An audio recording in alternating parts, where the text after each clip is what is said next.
I would take a slightly different view on that. Look, the issue of the moral hazard, which is you don't want to reward bad behavior. In other words, those who default or take more debt than they ever should have and suddenly find themselves being bailed out.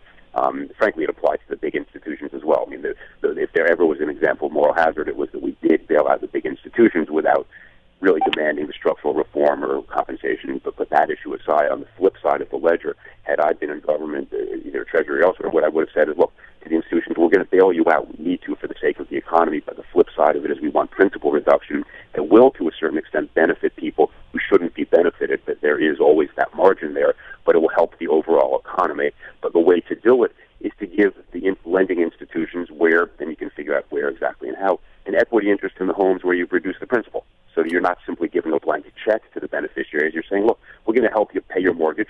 You're not going to be foreclosed upon. Your principal will be reduced for some period of time. But if you sell the house down the road in the next 20 years or whatever, and you suddenly get a windfall, some of that goes back to the institution which took the reduced principal. I mean, there are ways to do this kind of classic bankruptcy context negotiations, and I think that would have mitigated some of the issues that people and the professor legitimately talk about.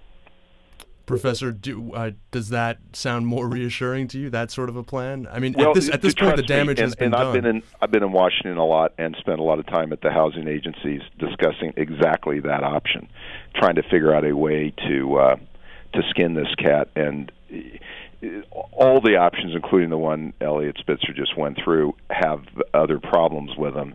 And so, listen, I think the right thing, it has been shown that you're far better off keeping someone in their home, reducing their principal, and having them continue to service their mortgage. It's better for them. It's better for the community. You don't want abandoned homes. And, we have plots. I'm on the board of the Ford Foundation. And we're working on this. We have segments of abandoned neighborhoods in this country because there have been so many foreclosures. You don't want that.